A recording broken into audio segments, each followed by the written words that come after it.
Off rip, we're going to start off with the Nets, picking up Paul Millsap and LaMarcus Aldridge. So for those of you who don't know, LaMarcus Aldridge left. I think it was during the post season or during the regular season. I'm not sure. For some heart conditions, he had problems with his heart, so he couldn't play basketball anymore. So I think he ended up claiming that he was retiring.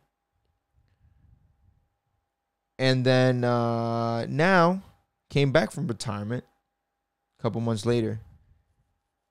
And he's getting, I think, 2.6 from the Nets, 2.6 mil. And Paul Millsap is a great pickup for the Nets. I forgot where he came from.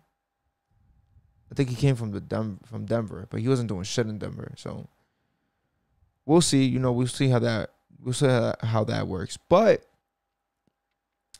they released DeAndre Jordan.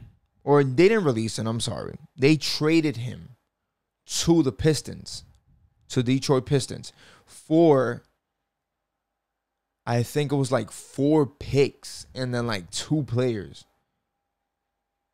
So, they kind of didn't lose in that situation. You're getting a whole lot for this one piece. But then the Pistons dropped and released DeAndre Jordan and put him in the buyout market. And now the Lakers picked him up. He chose to go to the Lakers as well. So it was like a mutual decisions. But yeah, that shit was crazy to me. I was so excited. Y'all know how much I fuck with LeBron. So it's like the fact that we having somebody other than what's this guy's name?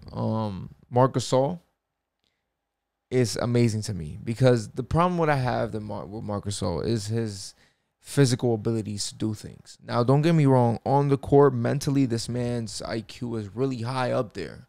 One of the best in the Lakers roster, going with LeBron. Like his mentality is amazing. His IQ is crazy. But, he can't really run up and down them courts like that. You feel me? He can't jump. He doesn't jump that high. It's just he's literally there for great passes and IQ. So it's like at this moment now we actually can't afford to drop him. You feel me? And then but it's so crazy to me, the combination between DeAndre Jordan and Dwight Howard. What? Like, I don't know, bruh.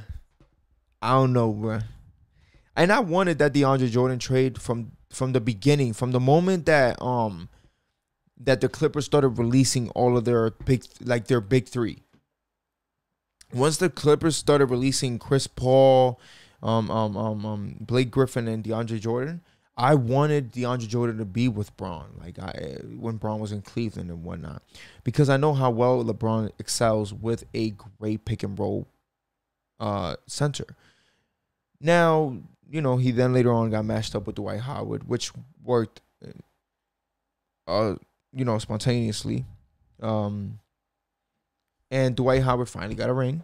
Now it's DeAndre Jordan's turn. You feel me? It's gonna be lit, yo. I'm really excited. I'm really happy for that.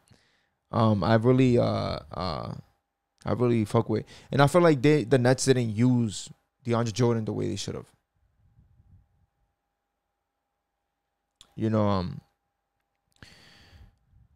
The fire that Dwight Howard has within himself to go at it play after play, I feel like will fuel DeAndre Jordan to do the same, coming off the bench or whatnot.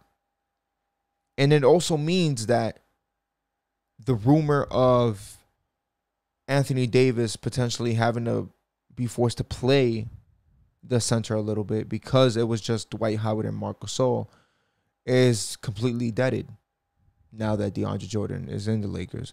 So having those two fucking centerpieces right there is such a fucking upside. Like, it's crazy. it's coming to, I wouldn't understand as to why people would choose any other team as the favorites for a 2021-2022 season. I really don't. I feel like if that's the case, then it's just like delusional motherfuckers or haters. But it's like the way that we're stacked right now is ridiculous. And then for those people who just always try to discredit the rings that LeBron gets because he's always in a team that has a lot of really good players, it's like, bruh, there were teams around that were doing the same shit. Just because Bron moved chess pieces and he was playing chess, not checkers, doesn't mean, and it eventually worked in his favor, doesn't mean that his shit should just get discredited. Yes, he started the whole Big Three movement. Don't get me wrong. He did. But then so did other teams follow along. Like, other teams definitely got on that ass and literally followed the footsteps that he was doing. Like, everything that he was doing. So, all of that shit that y'all talking about, I don't know about. You feel me? Like, at the end of the day, the man knows what he's doing when he wants and who he wants. So, and it works in the favors. People just do it just to like, oh, they got a 3-pointer? Okay, let's get somebody who can shoot the three ball very well. Somebody that can guard that man that they got right now. Yeah? Okay, great. Awesome. Oh, they got a center?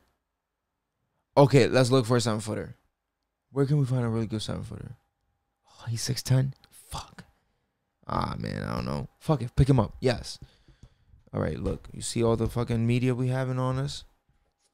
Yeah, that's because we're trying to compete with them. So, yeah, I don't know. I feel like every team that LeBron goes to is just championship contender off rip, because you do know that the fucking front office is gonna listen to what he wants and what he wants to do. And what's the problem with that? If it's been working in his career, it's gonna work for the rest of the staff's career. I don't know what's the problem with that. Yo, people just be hating.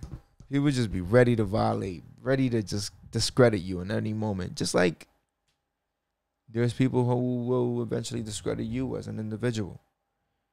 Me. Everybody. You feel me? I found myself in situations before where I've had moments where I've seen me low-key hating and trying to discredit somebody. And it wasn't right.